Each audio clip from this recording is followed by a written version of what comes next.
اللہ نے ہمیں ایک نماز عطا فرما دی جس کو ہم آج صلاۃ التراویح کہتے ہیں۔ میرے نبی کے زمانے میں اسے قیام اللیل کہا جاتا تھا، اس لیے حضرت عائشہ رضی اللہ تعالیٰ عنہ کی روایت ہے نا، جس سے 8 رکعت والے حضرات استدلال کرتے ہیں کہ رمضان اور غیر رمضان میں اس کو امام بخاری نے قیام اللیل کا ہی عنوان دیا ہے۔ آپ نے 11 رکعت سے زیادہ نماز نہیں پڑھی۔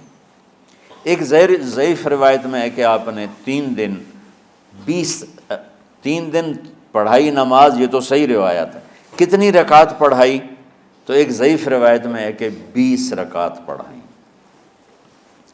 اچھا، ضعیف روایت سے عبادت ثابت نہیں ہو سکتی حکم شرعی۔ تو جب حضرت عمر رضی اللہ تعالیٰ عنہ نے سب کو، اب میرے نبی کے دور میں 3 دن کے بعد آپ تو آئے نہیں کہ کہیں فرض نہ ہو جائے، تو صحابہ اپنے طور پر قرآن سنتے تھے ٹولیوں میں۔ صدیقی دور میں 2 سال وہ فتنوں میں گزرا، تو اس میں بھی اسی طرح چلا کہ ٹولیوں میں ہوتے تھے۔ حضرت عمر رضی اللہ عنہ کے زمانے میں حکومت مضبوط ہو گئی، طاقتور ہو گئے، تو ابتدائی سالوں میں نہیں، چند سالوں کے بعد اب مسجد میں تشریف لائے تو لوگ اس طرح کوئی 4 ادھر 4 ادھر 5 ادھر 10 ادھر 20 ادھر، تو کہنے لگے ان کو ایک امام پہ جمع کر دیا جائے تو کتنا اچھا ہوگا۔ تو آپ نے سب کو اکٹھا کیا اور ابی بن کعب رضی اللہ تعالیٰ عنہ کو امام بنایا اور سب کو ایک نماز پہ جمع کر کے 20 رکعت کا حکم عطا فرمایا۔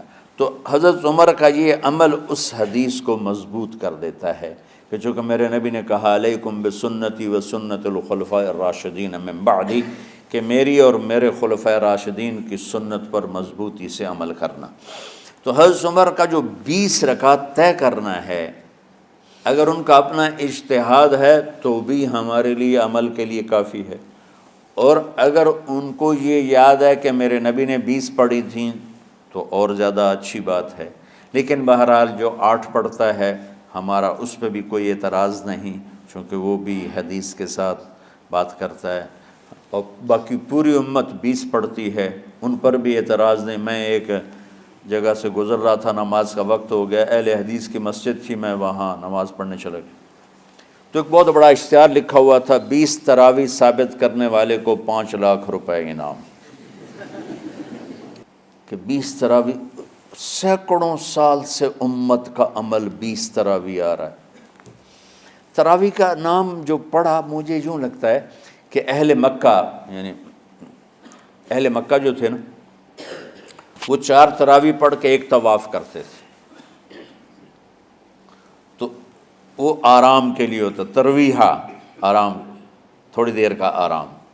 تو 4 تراویح کے بعد ایک طواف کرتے تھے، وہ چھوٹا سا طواف 10 منٹ میں ختم ہو جاتا تھا، اور پھر 4 تراویح پڑھتے تھے، پھر طواف کرتے تھے، پھر 4 پڑھتے تھے، پھر طواف کرتے تھے۔ یہ صحابہ کے تھوڑے بعد کے دور کی بات۔ تو مدینے والوں کو پتہ چلا کہ مکے والے تو یہ کرتے ہیں، وہ کہنے لگے اساں کی کریے؟ انہوں نے کہا اسی 40 تراویح پڑھیں گے، 40 رکعت، وہ 40 رکعت پڑھتے تھے۔ تو نوافل میں کوئی سختی نہیں کہ بھائی 8 سے زیادہ نہیں پڑھنی، بدعت ہو جائے گی، اور 20 پڑھنا بدعت ہے، یہ سب جہالت کی بات ہے۔ اور یہ 8 پڑھ رہے ہیں یہ غلط ہے، یہ بھی حماقت کی بات ہے۔ جو صحیح حدیث سے دلیل پکڑ کے کوئی عمل کرتا ہو تو بھائیو اس سے بحث نہ کیا کرو، مناظرہ نہ کیا کرو، یہ بہت نادانی والی بات۔ اور امت کا، خلق لاکھوں کروڑوں انسانوں کا ایک عمل پہ جمع ہونا، یہ بذات خود اس کی طاقت کی ایک دلیل۔ اور حرمین جب سے میرے رب نے، حضرت عمر نے 20 رکعت شروع کی، آج تک وہاں بھی ساری مساجد میں 8 رکعت تراویح ہوتی ہے، لیکن حرمین کی مسجد میں 20 رکعت، ادھر بھی ادھر بھی۔ اور یہ جو وہ وہاں ختم قرآن پہ دعا نہیں مانگی جاتی، یہ کس کا عمل ہے؟ حضرت عثمان کا۔ حضرت عثمان نے اپنے دور خلافت میں تراویح پڑھانے والے سے کہا جب قرآن ختم کرو تو دعا کرنا۔ وہ کہنے لگے جی کیا دعا کروں؟ کہ جو تیرے دل میں آیا کرنا۔ تو ختم قرآن کی رات تراویح کی آخری رکعت میں من الجنت والناس کے بعد دعا کے لیے ہاتھ اٹھانا، یہ حضرت عثمان رضی اللہ تعالیٰ عنہ نے اس کو زندہ فرمایا۔ اور امام دعا کرتا تھا 1 منٹ 10 منٹ 20 منٹ جتنے بھی، اور پیچھے لوگ آمین کہتے تھے۔ وطر کی جماعت نہیں ہوتی تھی، وطر کو باجماعت حضرت علی رضی اللہ تعالیٰ عنہ نے شروع کی کہ وطر کو بھی باجماعت پڑھا جائے، تو یہ ان کی سنت ہے کہ وطر کو باجماعت پڑھا گیا۔ تو اب یہ لہٰذا یہ سارے سنت جو کام ان خلفۂ راشدین سے ہوا وہ بھی سنت ہے۔ تو اللہ نے ہمیں ایک عبادت دے دی کہ میرا قرآن پڑھو اور سنو۔ پہلی امتوں کو تراویح کیوں نہیں تھی یا قیام اللیل کیوں نہیں تھا؟ کہ ان کو اپنی کتاب یاد ہی نہیں ہوتی تھی، وہ اپنی کتاب کے حافظ نہیں ہوتے تھے، وہ اپنی کتاب یاد ہی نہیں کر سکتے تھے، صرف نبی کو یاد ہوتی تھی۔ اللہ نے ہمارے لیے کتنا آسان کر دیا کہ 7 سال کے یہ چھوٹے چھوٹے بچے قرآن یاد کر رہے ہیں، 70 سال کا بوڑھا قرآن یاد کر رہا ہے۔ یہیں یہ مولوی یوسف صاحب کا ساتھی تھا یا پتہ نہیں ان سے پہلے تھا، سلمان، مولوی سلمان، آج کل امریکہ میں ہوتے ہیں، ہماری ایک شاخ چلا رہے ہیں ماشاءاللہ۔ وہ شروع میں یہاں تھے تو یہاں تراویح پڑھانے کے لیے ہمارے پاس حافظ کوئی نہیں تھا، وہ حافظ نہیں تھے، وہ صبح بیٹھ کے شام تک 1 سپارہ یاد کرتے اور رات عشاء کی نماز میں سنا دیتے۔ 30 دن میں قرآن یاد کر کے سنا دی۔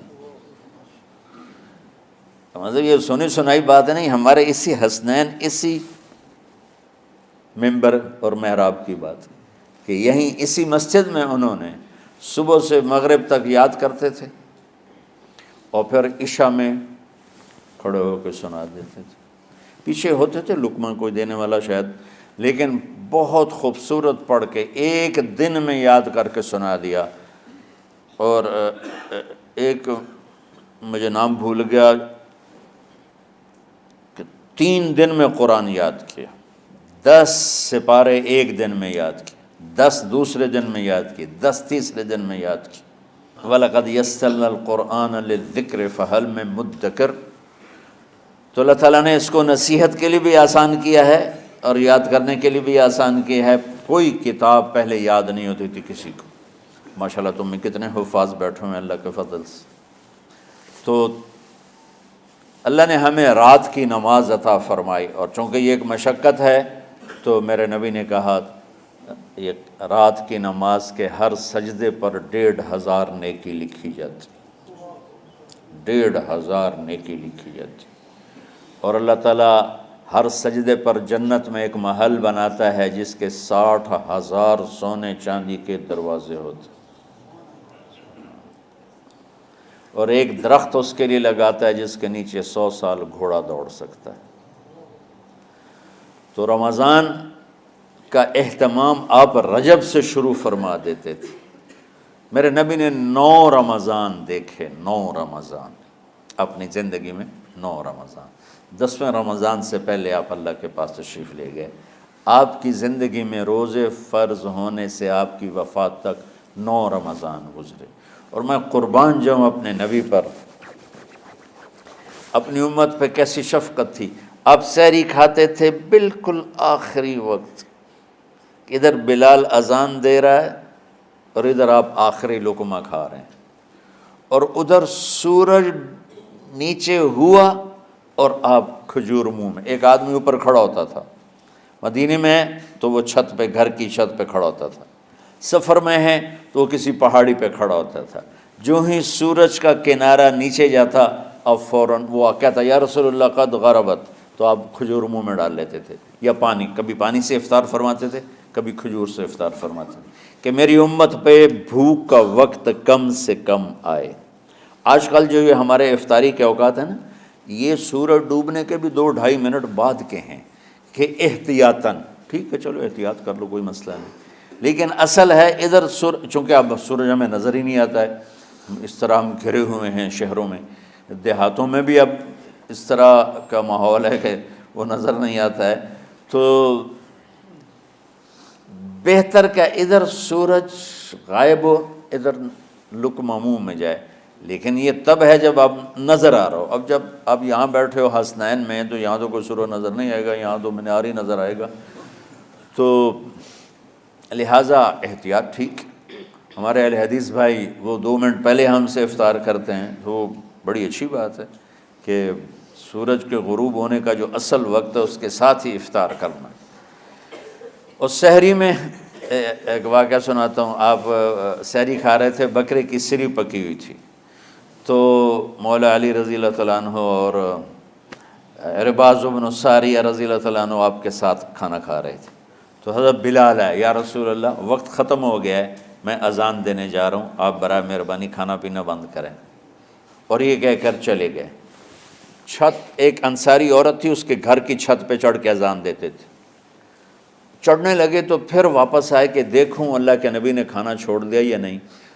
آ کے دیکھا تو وہ کھا رہے تھے۔ انہوں نے کہا یا رسول اللہ واللہ لقد اصبحت، یا رسول اللہ اللہ کی قسم سحری کا وقت ختم ہو گیا، صبح ہو گئی۔ تو آپ نے ہاتھ پیچھے کر لیا، کہہ رہے تیرا بھلا ہو بلال، ابھی وقت باقی تھا، تیرے قسم کھانے پر اللہ نے اس کو پہلے نکال دیا کہ تیری قسم کہیں جھوٹی نہ پڑ جائے۔ تو حضرت علی نے فرمایا کہ اگر بلال قسم نہ کھاتے تو جب تک میرے نبی کھاتے رہتے صبح صادق نہیں ہونی تھی۔